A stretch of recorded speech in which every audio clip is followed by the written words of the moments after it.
Welcome to the Find Your Voice, Change Your Life podcast with psychologist Dr. Doreen Downing.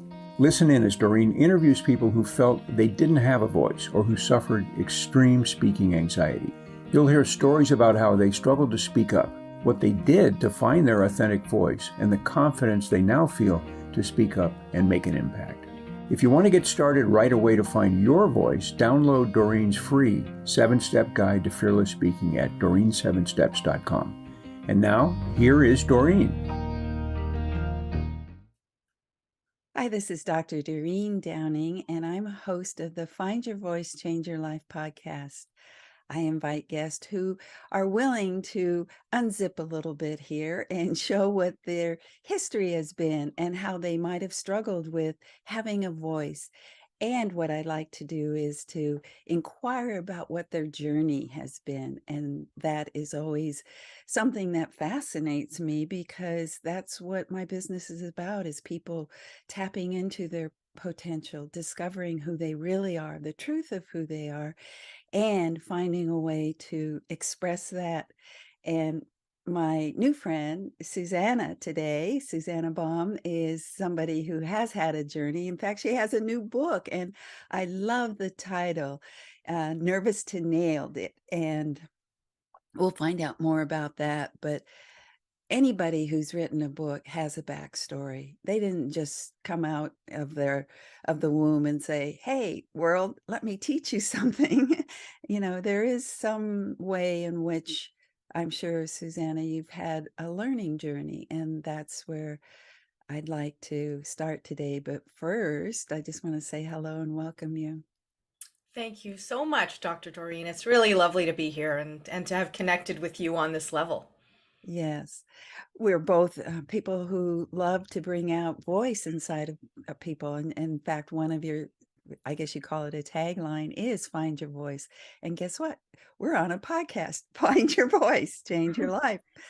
So you wrote me a bio, and I'd like to read it so that people have a sense of your expertise, you might say. Okay. Yes.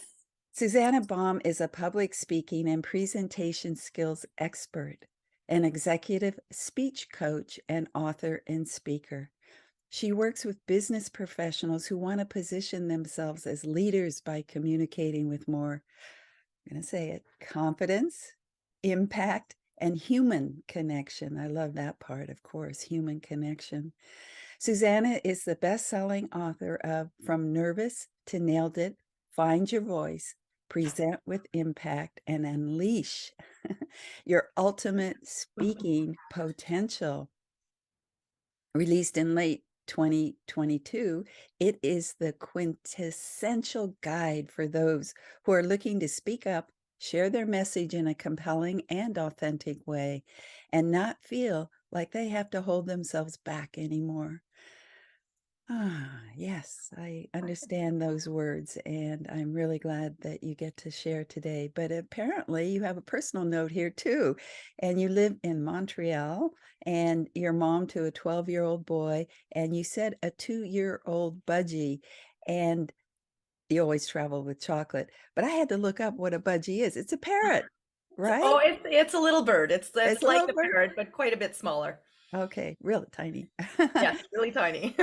Yes, well, hello again, and let's see where we start is, as I said, it's more of a dive into your early life experience, like how you came into this world and what kind of family surrounded you, because that's that first kind of reflection, that first mirror of, hello world, here I am. And are they saying yay, or did you come out kind of more, you talked about it, shy or quiet? So just anything that comes to you about giving us an insight on your early life.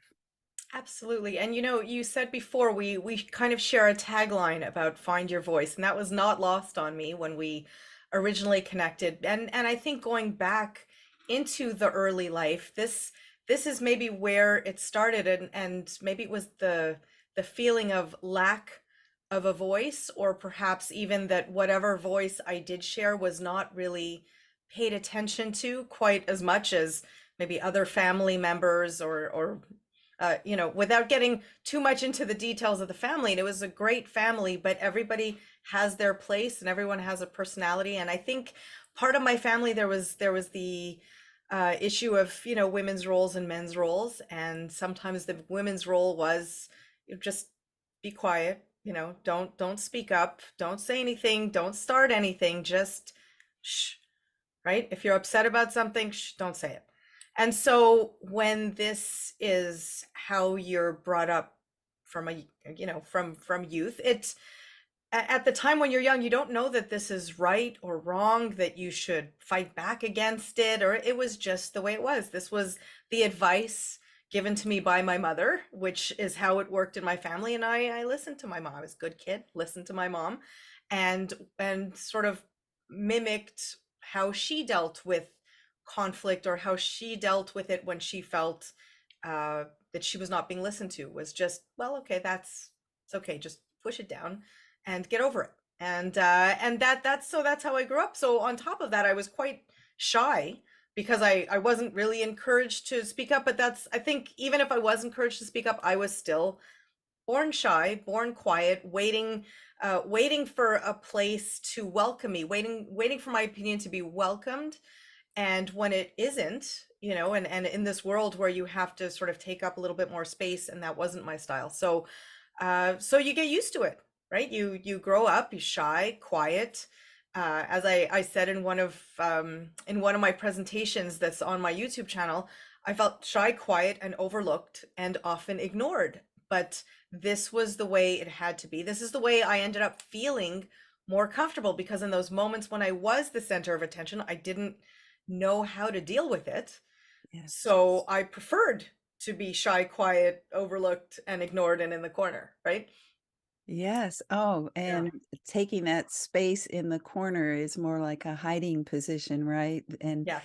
I like what you said. There's the context, the family context in which you were getting messages, but then there was also what we call it, what is it, the nature and nurture, that there's the environment that affects us, but also what we come into this world with. And so this more quiet nature, and in a family where there wasn't space, and except for in the corner. I Yeah. have a question. You said that the message was you better not speak up, you better not, and I'm kind of curious about what would happen if you did.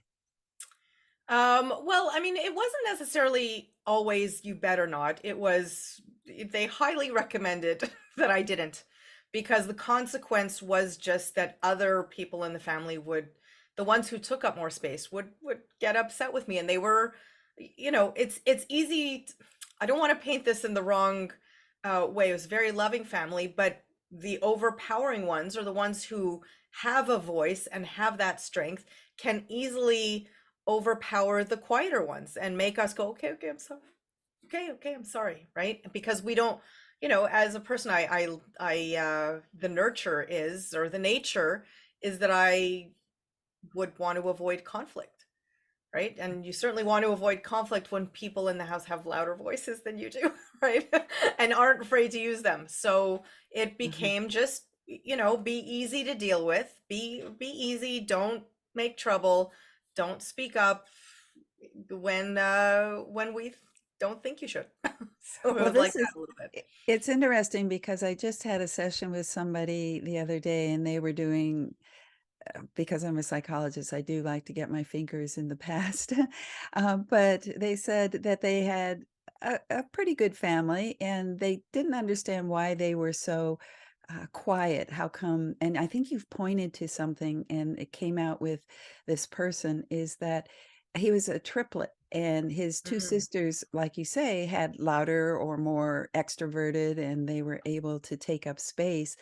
So you're right. You just didn't get the training, the early physical body of, hello, this is my space and I could speak up and I have room. And so that I understand what you just said about other people in the space itself already claiming it. And Yeah, yeah, well, especially, when you're in a family structure, you know what works to keep this family moving along in a smooth, yes. non-conflict, positive way. So when you act in a way that is they don't expect, um, that it didn't work very well. I was encouraged to stay quiet. And so growing up in the family, that was fine, but then as you get older and then Yes. you have to speak up a little bit more, then you're in school, then you're in university, you have to give presentations, you have to speak up, you have to put yourself in this center, and then that's where it becomes a real challenge, especially in my first few jobs, where I would cling to the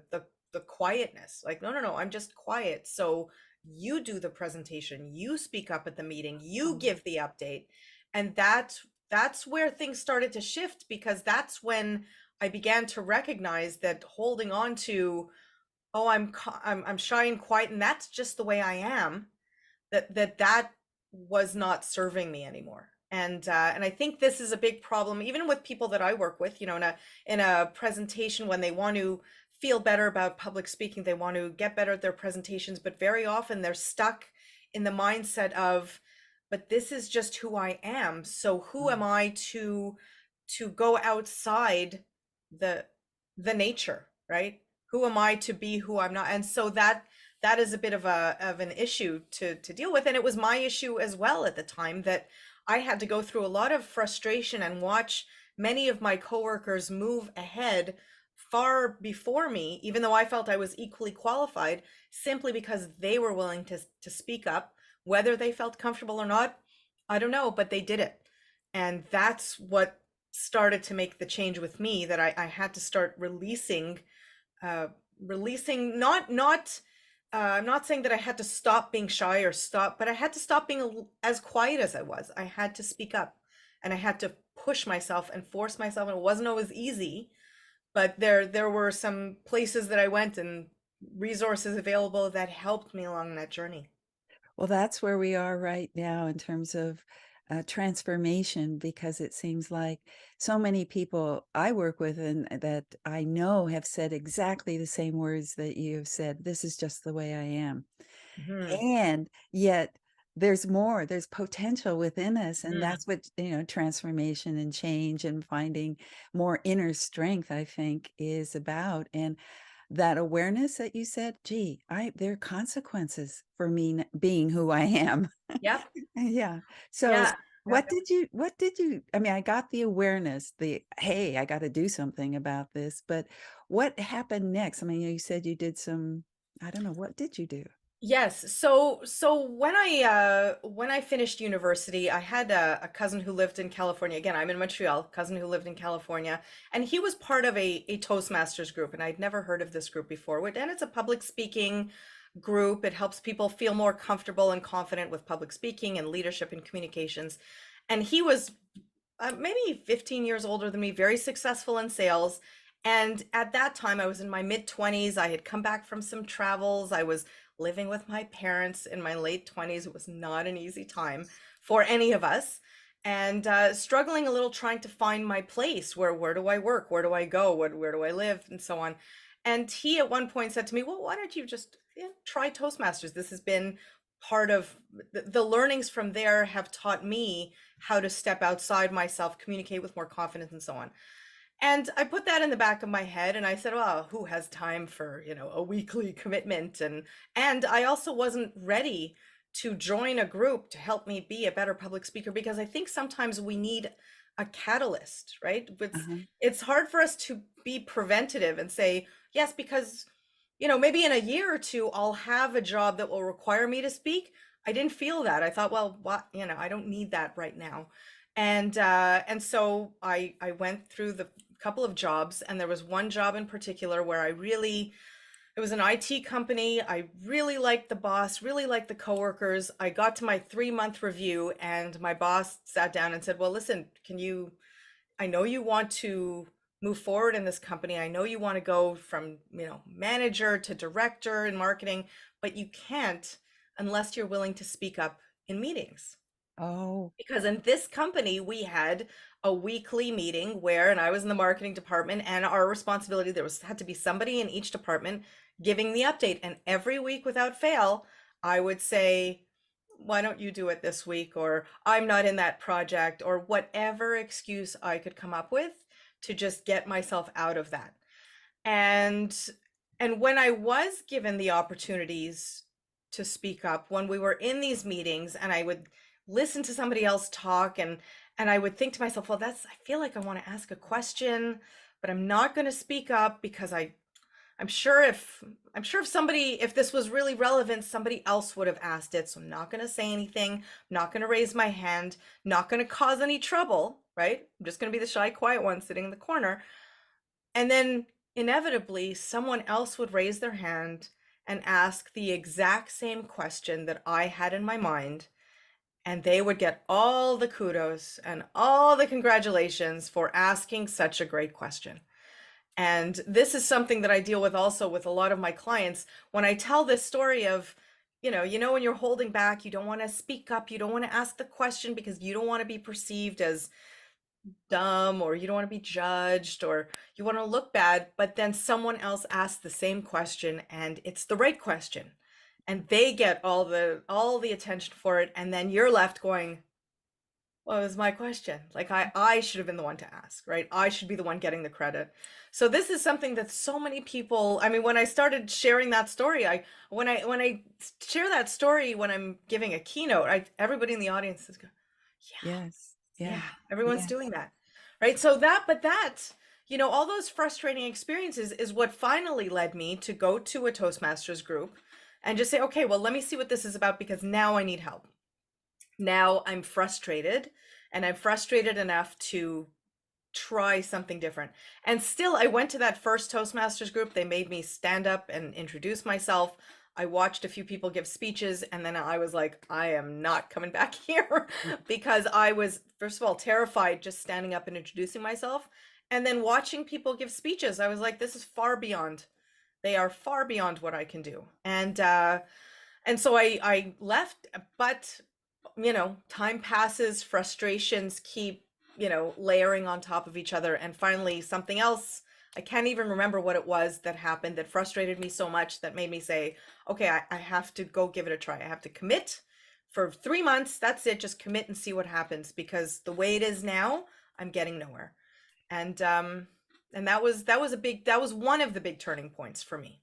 That is so what you're talking about today is the buildup of frustration after frustration until there's a readiness and there's a push from inside. And even though it sounds like your boss might have said, hey, you need to, it still wasn't quite enough till you really got inside and said, hell no, I can't take it anymore. I In can't a take it way. anymore. Yeah, and it was all my responsibility to do. It wasn't anyone's responsibility to promote me or give me more opportunities before I could show them that I was willing to do something different, that I was willing to step up.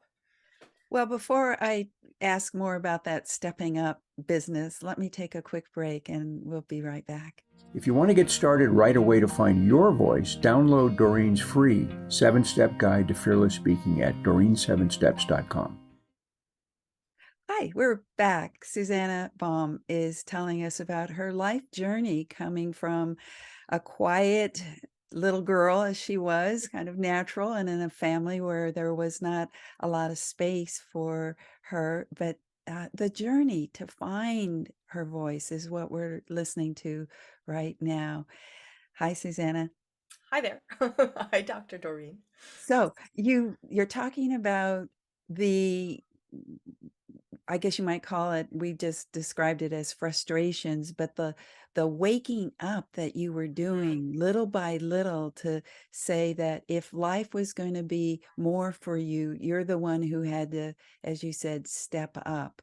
So what happened next?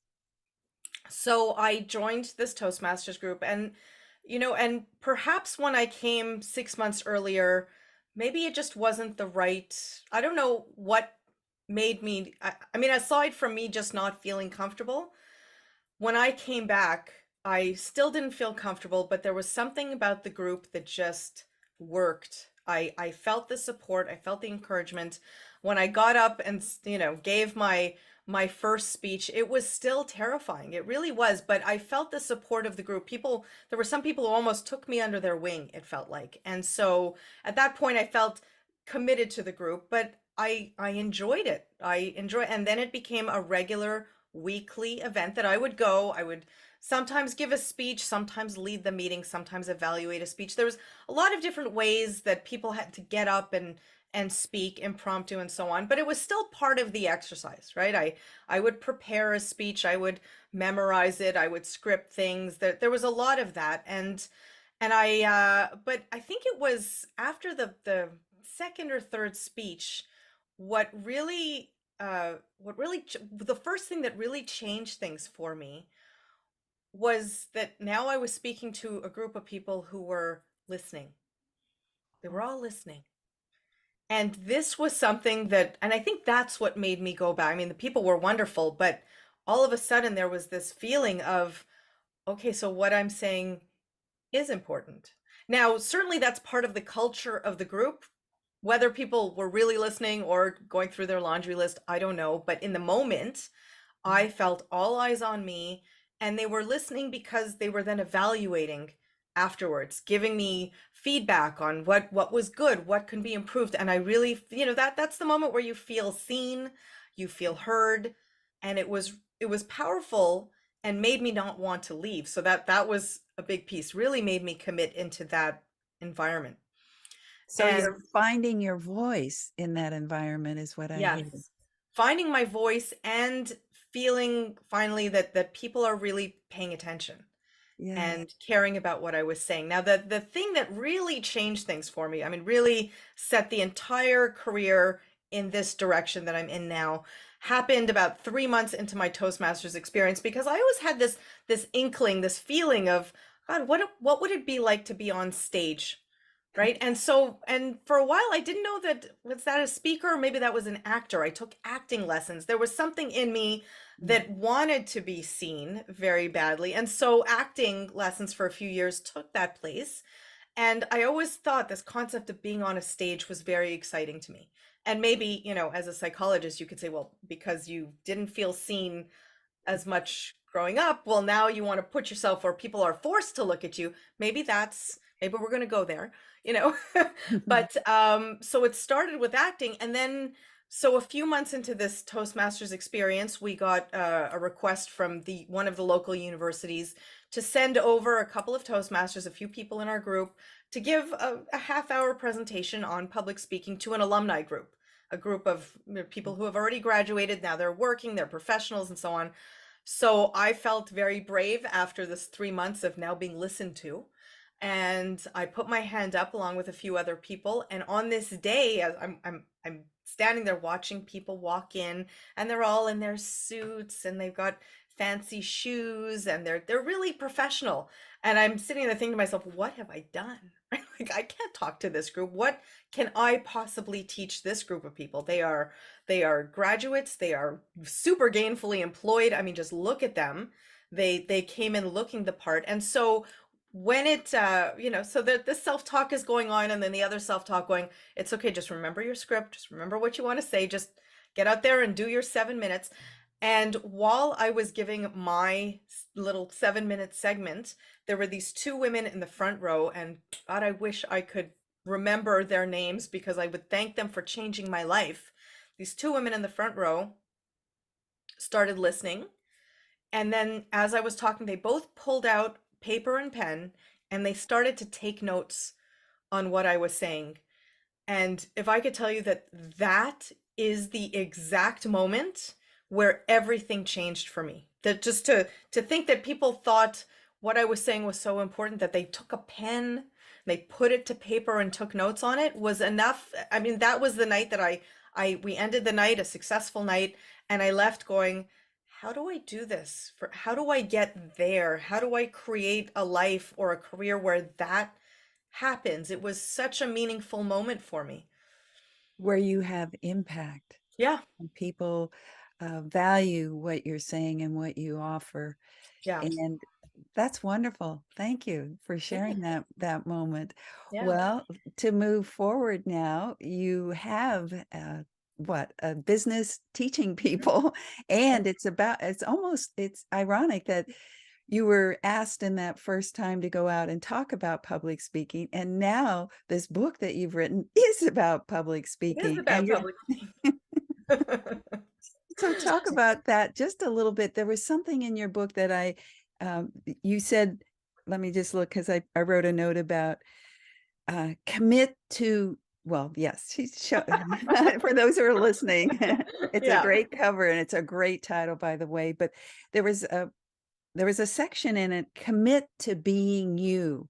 And that's what stood out to me. And of course, that's what my work is about. And this podcast is about, is the commitment to being you. So please say more about that. We're coming to an end, but I really want to get that in. Absolutely. You know what? Over the years, as we have all sat through presentations of different speakers, very great speakers, not so great speakers, sometimes I have seen those speakers get up and they project a certain personality, and then when they're off the stage, they're someone completely different. And I never loved that disconnect. I understood why they were doing it, but I didn't love that disconnect because I didn't feel like there was an authenticity.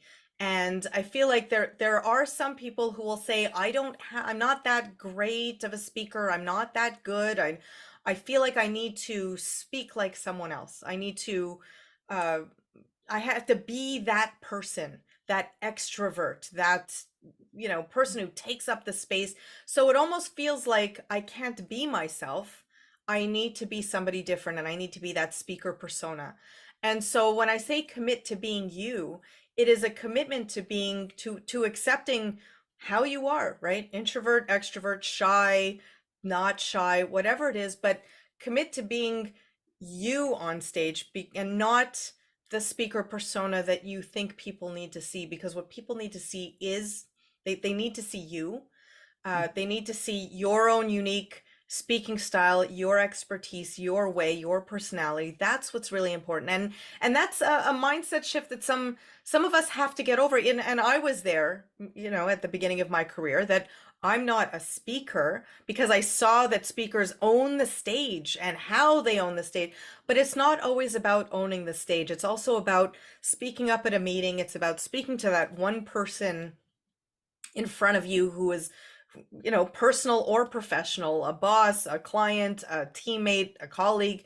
It's about getting your point across and being authentically you at every step, and accepting that, maybe you're not perfect at everything, but again, there are support and resources to help you along this journey so that you can eventually step up onto a stage, or however you're feeling, and just feel like you're enough, and you have done the work to serve this audience, to create value to the audience in the most authentic, genuine way possible. Oh, yes. And you had a story about it too, around having, probably put on a cloak to look like a speaker, but Yes. actually it didn't go so well because you weren't connected to the truth of yourself, just being Exactly. I'm glad comfortable. you read that. Oh, you read that far. That's later in the book. But yes, one situation where I had someone in mind as I was presenting. I loved the way she presented, and I went ahead and I thought I was being myself, but when I saw the video of this presentation, I was almost mortified. I was like, who is this? Like I didn't recognize myself, and I struggled with it. I was like, why did this even happen? And I remembered it's because the person I had in mind, who I was trying to emulate, not copy, but just let me see if I can bring elements of her style in, and it just doesn't work, right? It doesn't work. Like, you could love someone's style, but still just commit. Learn from them, learn what it's great, but commit to being yourself in all aspects, and accept that when you are yourself, like really commit to being yourself, that the magic will shine through, that the skills and the authenticity will shine through. Oh, I love that phrase, the way you just did it. You will shine through the authenticity. And I could feel it with you. It Yeah. feels like, yes, well, people who are listening can't see what a wonderful smile and just radiance you have, but I think they could hear it in your voice and the Hope so too. thrill. It just feels like you love what you do.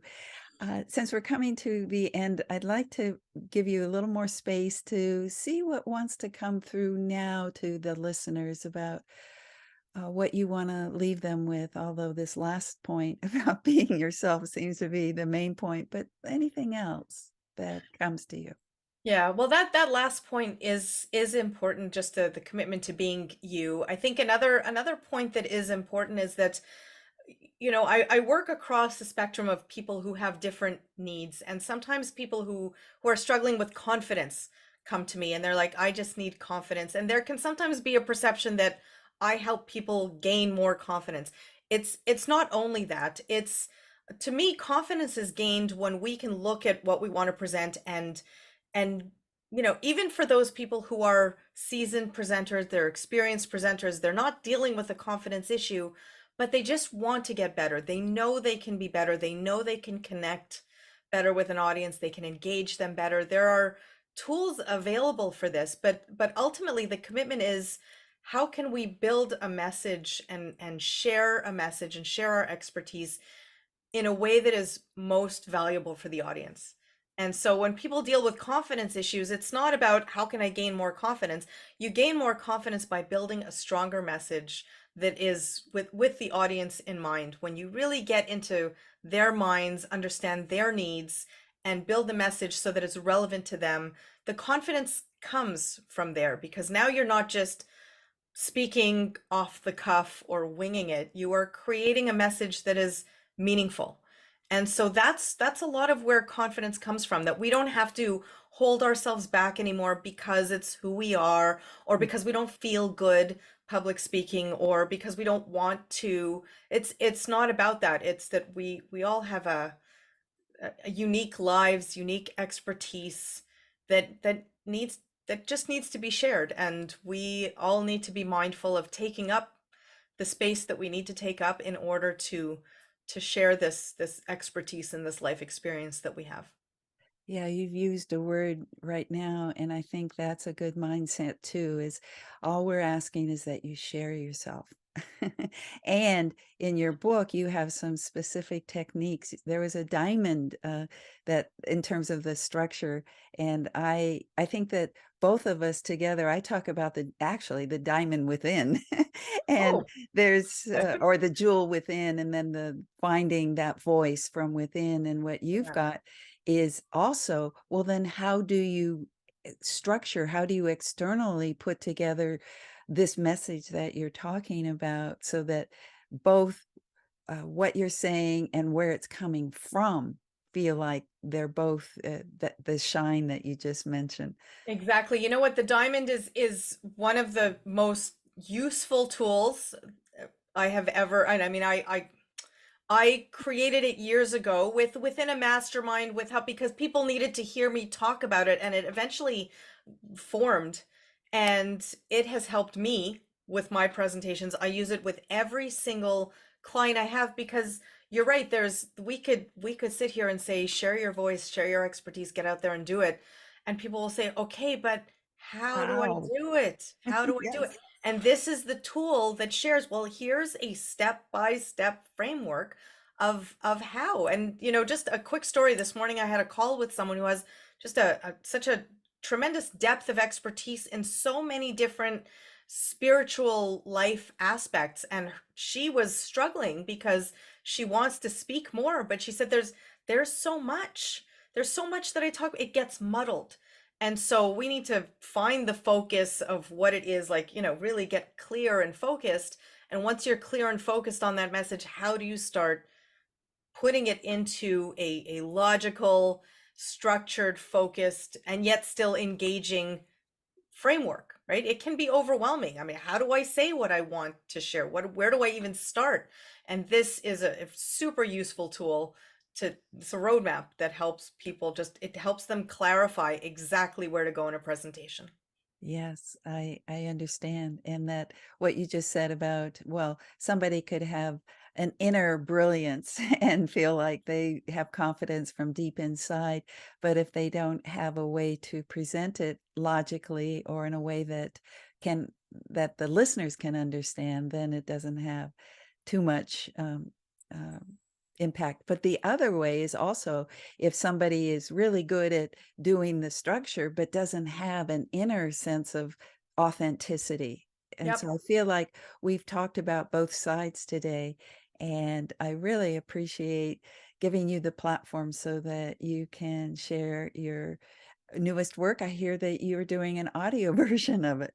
I am. An audiobook is on the way. Thank you for noticing. Thank Yes. you for seeing that in my LinkedIn posts. Yes, I Yeah. did an audio. I set up my second bedroom here with blankets and did Oh, uh, I did the recording myself and now having it produced. So, fantastic. Oh, that's great. Well, with the book, there really people will tell you that they don't read books. They don't listen to audiobook, but they don't like audiobooks. They need an ebook. They need a real book. You know what? I'll give you everything. yes. Whatever you want. Let's just get the message out there that the book is trying to share. So that's what it's about. All right. Thank you so much, Suzanne. Thank you. Thank you for having me. It's a pleasure to be here with your group and your audience. Thank you for being with us today for this episode of Find Your Voice, Change Your Life. Each person Doreen interviews shares what has helped them find their voice. You can learn from these guests and find your voice so you can be confident to speak up and speak out. And remember to download Doreen's free 7-step guide to fearless speaking at doreen7steps.com. We hope you enjoyed the show and will return next time. Until then, goodbye for now.